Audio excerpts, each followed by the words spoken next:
Kasim class पर आपका स्वागत है। UP TGT PGT GK GS part number 3। प्रश्न नंबर 1 है, भारतीय संविधान में संघीय व्यवस्था के एक साथ एकात्मक झुकाव की अवधारणा का सबसे उपयुक्त आधार क्या है? ए, राज्यों को पृथक संविधान प्राप्त है। बी, संघ और राज्यों के बीच शक्तियों का पूर्ण पृथक्करण है। सी, अवशिष्ट शक्तियां राज्यों को प्राप्त है। डी, संविधान संघ को विशेष परिस्थितियों में व्यापक अधिकार प्रदान करता है। विकल्प नंबर डी जो है इसका आंसर सही हो जाएगा। संविधान संघ को विशेष परिस्थितियों में व्यापक अधिकार प्रदान करता है। भारतीय संविधान संघीय ढांचा अपनाता, देखिए जो भारतीय संविधान है वो संघीय ढांचा अपनाता है, परंतु आपातकाल राज्यपाल की भूमिका, एकल नागरिकता और अखिल भारतीय सेवाएं तथा अवशिष्ट शक्तियां केंद्र को दिए जाने के कारण इसमें एकात्मक झुकाव जो है दिखाई देता है।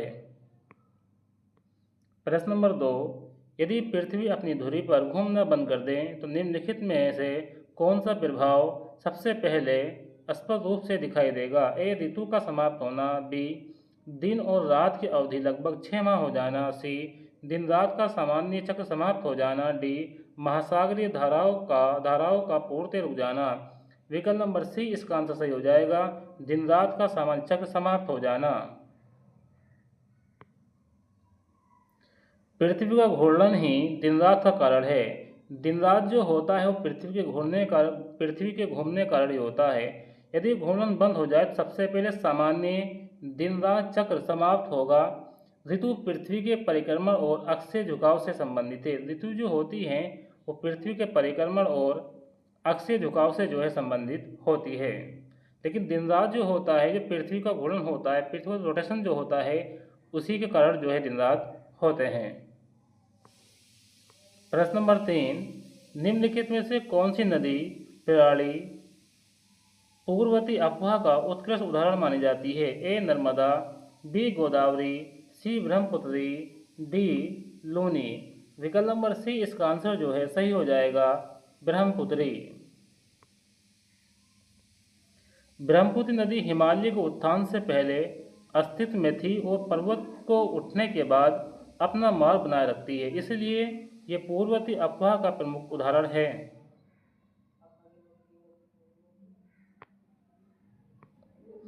प्रश्न नंबर 4, भारतीय मानसून के आगमन में पश्चिम घाट की भूमिका मुख्यतः किस कारण महत्वपूर्ण है? ए, यह मानसून को बंगाल की खाड़ी की ओर मोड़ देता है। बी, यह अरब सागर शाखा को ऊपर उठाकर वर्षा कराता है। सी, यह मानसून के हिमालय की ओर भेज देता है। डी, यह दक्षिण पश्चिम मानसून को कमज़ोर कर देता है। विकल्प नंबर बी जो है इसका आंसर सही हो जाएगा। बी में है, यह अरब सागर शाखा को ऊपर उठाकर जो है वर्षा कराता है। पश्चिमी घाट अरब सागर शाखा के आर्द्र पवनों को ऑरोग्राफिक उत्थान के लिए बाध्य करता है। किसके लिए बाध्य करता है? ओरोग्राफिक उत्थान के लिए, जिससे पश्चिमी तटीय क्षेत्रों में भारी वर्षा होती है। जो पश्चिमी तटीय क्षेत्र जो हैं उसमें क्या होती है? भारी वर्षा होती है। प्रश्न नंबर 5, निम्नलिखित में से किसका संबंध भारतीय संविधान की प्रस्तावना में निहित बंधुता से सबसे अधिक है? ए, न्यायपालिका की स्वतंत्रता। बी, विधि का शासन। सी, व्यक्ति की गरिमा और राष्ट्रीय एकता। डी, संसदीय प्रणाली। विकल्प नंबर सी जो है इसका आंसर सही हो जाएगा, व्यक्ति की गरिमा और राष्ट्रीय एकता। व्यक्ति की गरिमा और राष्ट्रीय एकता, विकल्प नंबर सी इसका आंसर जो है सही हो जाएगा। प्रस्तावना के अनुसार बंधुता का उद्देश्य व्यक्ति की गरिमा तथा राष्ट्र की एकता और अखंडता सुनिश्चित करना है। प्रश्न नंबर 6, निम्नलिखित में से कौन सा कथन हरित गृह प्रभाव के संदर्भ में सही है? ए, यह केवल ओजोन परत के कारण होता है। बी, इसमें पृथ्वी द्वारा उत्सर्जित दीर्घ तरंग विकिरण का अवशोषण होता है। सी, यह केवल जलवाष्प के कारण होती है। डी, इसका वैश्विक तापमान से कोई संबंध नहीं है। विकल्प नंबर बी इसका आंसर सही हो जाएगा, इसमें पृथ्वी द्वारा उत्सर्जित दीर्घ तरंग विकिरण का अवशोषण होता है। हरितगृह गैसें में जो है कार्बन डाइऑक्साइड है, मेथेन है और जलवाष्प है। ये गैसें जो आती है हरितगृह गैसें के अंतर्गत आती है। पृथ्वी द्वारा उत्सर्जित दीर्घ तरंग विकिरण का अवशोषण करती है और पुनः विकृत करती है, जिससे पृथ्वी का औसत तापमान बढ़ता है। पृथ्वी का जो औसत तापमान है वो बढ़ जाता है।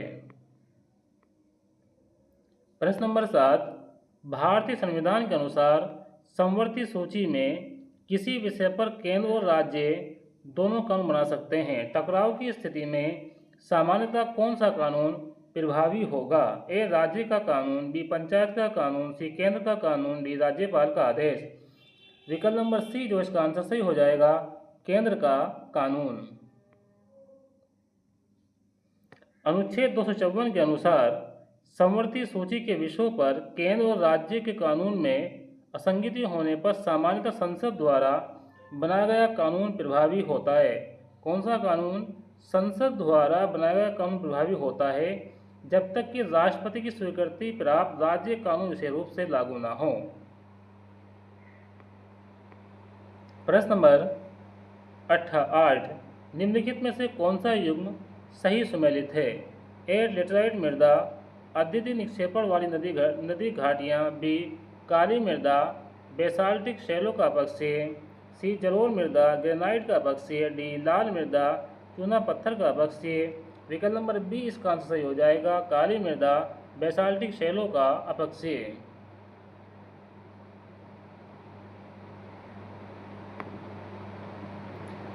काली मृदा रेगुलर सॉइल का निर्माण मुख्यतः बेसाल्टिक लावा के अपक्षय से होता है। देखिए जो काली मिट्टी है, काली जो मृदा है, इसका निर्माण बेसाल्टिक लार्वा के अपक्षय से होता है। ये कपास की खेती के लिए अत्यधिक उपयुक्त मानी जाती है। यानी कि जो काली जो मिट्टी है, काली जो मृदा है, ये कपास की खेती के लिए जो है अच्छी मानी जाती है। प्रश्न नंबर 9, भारतीय संसद के दोनों सदनों की संयुक्त बैठक किस अनुच्छेद के अंतर्गत बुलाई जाती है? ए अनुच्छेद 79, बी अनुच्छेद 85, सी अनुच्छेद 108, डी अनुच्छेद 123। संयुक्त बैठक जो बुलाई जाती है वो अनुच्छेद 108 के अंतर्गत जो है बुलाई जाती है। विकल्प नंबर सी इसका आंसर सही हो जाएगा, अनुच्छेद 108। अनुच्छेद 108 के अंतर्गत राष्ट्रपति लोकसभा और राज्यसभा की संयुक्त बैठक बुला सकते हैं। देखिए संयुक्त बैठक जो है कौन बुला सकते हैं? राष्ट्रपति लोकसभा और राज्यसभा की संयुक्त बैठक बुला सकते हैं किसी साधारण विधेयक पर दोनों सदनों में गतिरोध उत्पन्न हो जाए। प्रश्न नंबर 10, यदि किसी क्षेत्र में वर्षा अधिक हो और तापमान उच्च हो तो अपक्षलन लीचिंग की प्रक्रिया तीव्र हो तो वहाँ मुख्यतः कौन सी मृदा विकसित होने की संभावना है? ए काली मृदा, बी जलोढ़ मृदा, सी लेटेराइट मृदा, डी मरुस्थलीय मृदा। विकल्प नंबर सी इसका आंसर सही हो जाएगा, लेटेराइट मृदा। लेटेराइट मृदा उच्च तापमान और अधिक वर्षा वाले क्षेत्रों में तीव्र अवक्षलन लीचिंग के कारण बनती है। देखिए लेटेराइट जो मृदा है, उच्च तापमान या तापमान अधिक हो और अधिक वर्षा वाले क्षेत्र हो, लीचिंग के कारण जो है ये बनती है। इसमें सिलिका का ह्रास, लौह और एल्यूमिनियम ऑक्साइड का संचय होता है। लेटेराइट जो मृदा होती है इसमें सिलिका की तो कमी होती है और लोहा और एल्यूमिनियम ऑक्साइड का जो है इसमें संचय होता है। प्रश्न नंबर 11, भारतीय संविधान में मौलिक अधिकारों का मुख्य उद्देश्य क्या है? ए केवल केंद्र सरकार की शक्तियों को बढ़ाना, बी न्यायपालिका को कार्यपालिका से अलग करना, सी नागरिकों को राज्य के विरुद्ध संरक्षण प्रदान करना, डी संसद को सर्वोच्च बनाना। विकल्प नंबर सी इसका आंसर जो है सही हो जाएगा, विकल्प नंबर सी। प्रश्न नंबर 11 का आंसर हो जाएगा सी, नागरिकों को राज्य के विरुद्ध संरक्षण प्रदान करना। मौलिक अधिकार नागरिकों को राज्य के मनमाने हस्तक्षेप से सुरक्षा प्रदान करते हैं। यह अधिकार संविधान के भाग 3, ये जो अधिकार है संविधान के भाग 3 अनुच्छेद 12 से 32 में वर्णित है और लोकतंत्र और लोकतांत्रिक शासन की आधारशिला माने जाते हैं। प्रश्न नंबर 12, निम्नलिखित में से कौन सी गैस वायुमंडल में सर्वाधिक मात्रा में पाई जाती है? Oxygen, carbon dioxide, nitrogen, argon. देखिए, ऑक्सीजन की जो मात्रा होती है वो 21% होती है। कार्बन डाइऑक्साइड की जो मात्रा होती है वो 0.03% होती है और नाइट्रोजन की जो मात्रा होती है वो 78% होती है। तो विकल्प नंबर सी इसका आंसर सही हो जाएगा, नाइट्रोजन। प्रश्न नंबर 13, निम्नलिखित में से कौन सी पर्वत श्रृंखला भारत में सबसे प्राचीन मानी जाती है? ए हिमालय, बी पश्चिमी घाट, सी अरावली, डी सतपुड़ा। विकल्प नंबर सी इसका आंसर सही हो जाएगा, अरावली।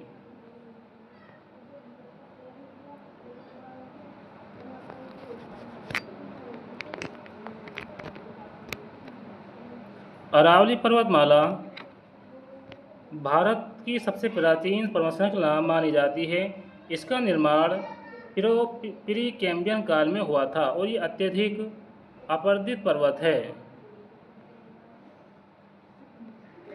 प्रश्न नंबर 14, भारतीय संविधान के किस अनुच्छेद में समानता के अधिकार का प्रारंभिक प्रावधान निहित है? अनुच्छेद 12, अनुच्छेद 14, अनुच्छेद 19, अनुच्छेद 21। विकल्प नंबर 14 इसमें जो है विकल्प नंबर बी आंसर सही हो जाएगा, अनुच्छेद 14।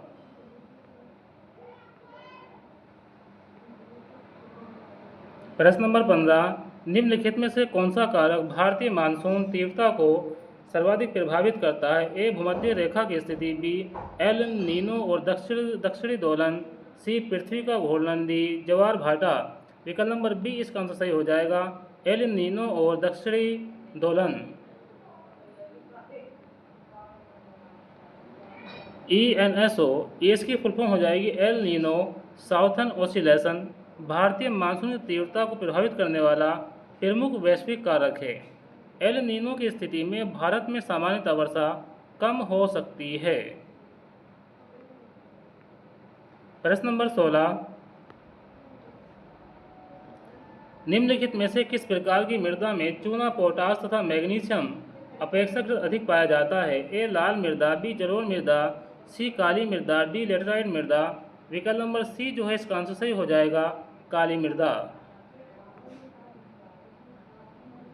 काली मृदा में चूना, पोटास और मैग्नीशियम की मात्रा अपेक्षाकृत अधिक होती है, जबकि इसमें नाइट्रोजन और फास्फोरस की कमी रहती है।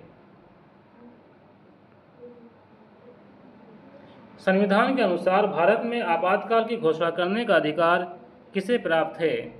ए प्रधानमंत्री, बी लोकसभा अध्यक्ष, सी राष्ट्रपति, डी राज्यपाल। विकल्प नंबर सी आंसर सही हो जाएगा, राष्ट्रपति। राष्ट्रीय आपातकाल अनुच्छेद 352, राज्य आपातकाल अनुच्छेद 356, यानी कि राष्ट्रपति शासन 356, वित्तीय आपातकाल 360, राष्ट्रपति आपातकाल 352, राज्य आपातकाल 356, वित्तीय आपातकाल 360 की घोषणा जो है राष्ट्रपति द्वारा की जाती है। प्रश्न नंबर 18, निम्नलिखित में से कौन सी नदी प्रायद्वीप भारत की सबसे लंबी नदी है? ए कृष्णा, बी कावेरी, सी महानदी, डी गोदावरी। विकल्प नंबर डी इसका सही हो जाएगा, गोदावरी। गोदावरी नदी प्रायद्वीप भारत की सबसे लंबी नदी है। इसकी लंबाई 1665 किलोमीटर है। जो गोदावरी नदी है ये प्रायद्वीप भारत की सबसे लंबी नदी है और गोदावरी नदी की जो लंबाई है वो 1465 किलोमीटर है। प्रश्न नंबर 19, यदि किसी देश में जन्म दर और मृत्यु दर दोनों उच्च हो तो वे जनसंख्या संक्रमण के किस चरण में होगा? ए प्रथम चरण, बी द्वितीय चरण, सी तृतीय चरण, डी चतुर्थ चरण। विकल्प नंबर ए जो है इसका आंसर सही हो जाएगा, प्रथम चरण। जनसंख्या संक्रमण सिद्धांत के प्रथम चरण में जन्म दर और मृत्यु दर दोनों उच्च होती है, जिसके कारण जनसंख्या वृद्धि बहुत धीमे होती है। प्रश्न नंबर 20, निम्नलिखित में से कौन सा कथन न्यायिक पुनरावलोकन के संबंध में सही है? ए यह केवल संसद को पालित शक्ति है, बी यह केवल राष्ट्रपति द्वारा प्रयोग किया जाता है, सी इसके माध्यम से न्यायालय कानून की संवैधानिक वैधता की जांच करते हैं। डी, इसका उल्लेख संविधान में नहीं है। विकल्प नंबर सी इसका आंसर जो है सही हो जाएगा। इसके माध्यम से न्यायालय कानून की संवैधानिक वैधता की जांच करते हैं।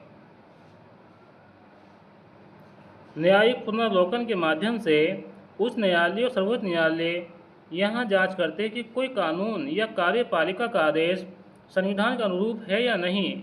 ये भारतीय संविधान की मूल संरचना का महत्वपूर्ण अंग माना जाता है। प्रश्न नंबर 21, किसी कोशिका में एटीपी का सर्वाधार निर्माण किस कोशिकांग में होता है? देखिए, एटीपी का जो निर्माण जो होता है वो होता है माइटोकॉन्ड्रिया में सर्वाधिक। विकल्प नंबर सी इसका आंसर जो है सही हो जाएगा। और माइटोकॉन्ड्रिया को जो है पावर हाउस भी कहा जाता है।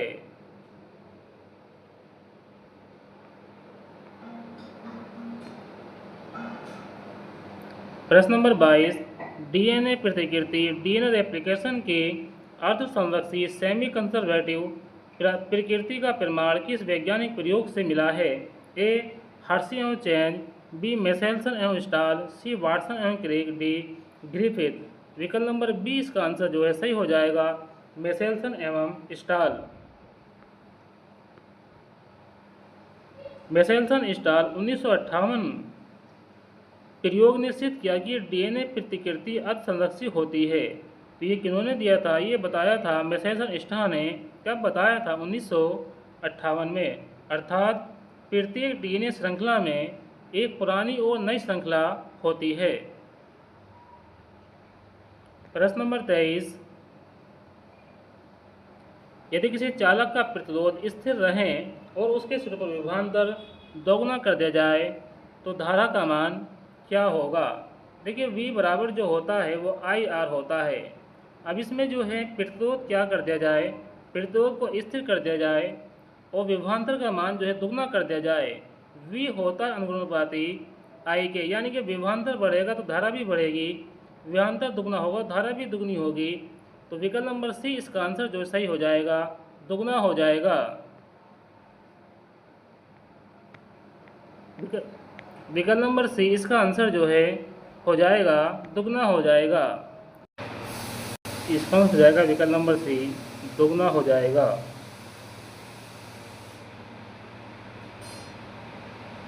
प्रश्न नंबर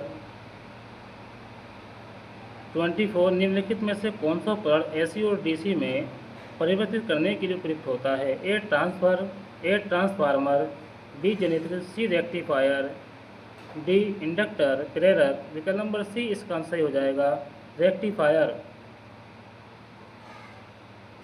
प्रश्न नंबर 25, कंप्यूटर में एएलयू की फुल फॉर्म हो जाएगी अर्थमेटिक लॉजिक यूनिट का मुख्य कार्य क्या है? डेटा संग्रह करना, बी, इनपुट देना, सी, अंकगणितीय एवं तार्किक क्रियाएं करना, डी, आउटपुट प्रदर्शित करना। विकल्प नंबर सी जो है इसका आंसर सही हो जाएगा, अंकगणितीय एवं तार्किक क्रियाएं करना। व्याख्या देखेंगे, एलयू सीपीयू का वह भाग है जो जोड़, घटाव, गुणा, भाग तथा एंड और नॉट जैसी तार्किक क्रियाएं करता है। यानी कि एलयू में जो है, देखिए एलयू की फुल फॉर्म थी अर्थमेटिक लॉजिक यूनिट। इसमें जो है जोड़ना, घटाना, गुणा करना, भाग करना आदि जो है इसमें एलयू में जो है ये क्रियाएं होती है। प्रश्न नंबर 26, निम्नलिखित में से कौन सा मेमोरी अस्थायी होती है? ए, रोम, बी, हार्ड डिस्क, सी, रैम, डी, एसएसडी। विकल्प नंबर सी इसका आंसर सही हो जाएगा, रैम। देखिए, रैम को जो फुल फॉर्म होती है वो होती है रैंडम एक्सेस मेमोरी। ये क्या है? ये अस्थायी मेमोरी होती है। बिजली बंद होने पर इसमें संग्रहित डाटा नष्ट हो जाता है। जैसे ही लाइट भागती है, जो इसमें अंदर जो डाटा स्टोर रहता है वो क्या हो जाता है? नष्ट हो जाता है। इसलिए क्या कहते हैं? इसे अस्थायी मेमोरी इसे जो है कहा जाता है। प्रश्न नंबर 27, इंटरनेट पर किसी डोमेन नाम को आईपी एड्रेस में परिवर्तित करने का कार्य कौन सी प्रणाली करती है? ए, एचटीटीपी, बी, एफटीपी, सी, डीएनएस, डी, एसएमटीपी। विकल्प नंबर सी इसका आंसर सही हो जाएगा, डीएनएस। देखिए, डीएनएस का जो फुल फॉर्म होता है वो होता है डोमेन नेम सिस्टम। DNS की फुल फॉर्म हो जाएगी डोमेन नेम सिस्टम। मानव पठनीय डोमेन नाम जैसे example.com को IP एड्रेस में प्रयुक्त करता है, जिससे कंप्यूटर नेटवर्क पर सही सर्वर तक पहुंच सके। देखिए DNS की जो फुल फॉर्म है वो है डोमेन नेम सिस्टम। विकल्प नंबर 28, प्रकाश संश्लेषण में ऑक्सीजन का स्रोत क्या है? कार्बन डाइऑक्साइड, ग्लूकोज, जल और क्लोरोफिल। देखिए ऑक्सीजन की स्रोत होता है वो होता है जल। विकल्प नंबर सी इसका आंसर सही हो जाएगा।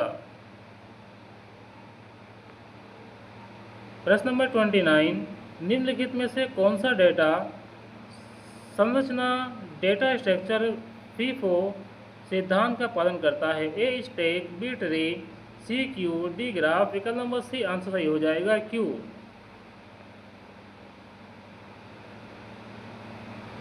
देखिए क्यू में जो फीफा है FIFO है, ये हो जाएगा फर्स्ट इन फर्स्ट आउट, यानी कि फीफो की जो फुल फॉर्म होती है वो हो जाएगी फर्स्ट इन फर्स्ट आउट सिद्धांत लागू होता है। जो तक पहले प्रवेश करता है वही पहले बार निकलता है। यानी फीफो में क्या है, फर्स्ट इन फर्स्ट आउट, जो पहले जो प्रवेश करेगा वही क्या होगा, पहले निकलेगा। स्टैक लीफो सिद्धांत का पालन जो है करता है।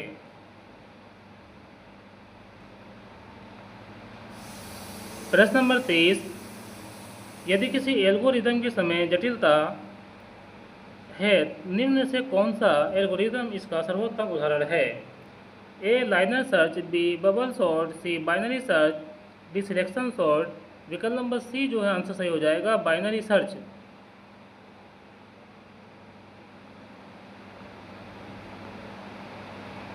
अब देखिए यहाँ पे हमने 30 क्वेश्चन जो करा दिए हैं। ये जीके जीएस का जो है पार्ट नंबर 3 है।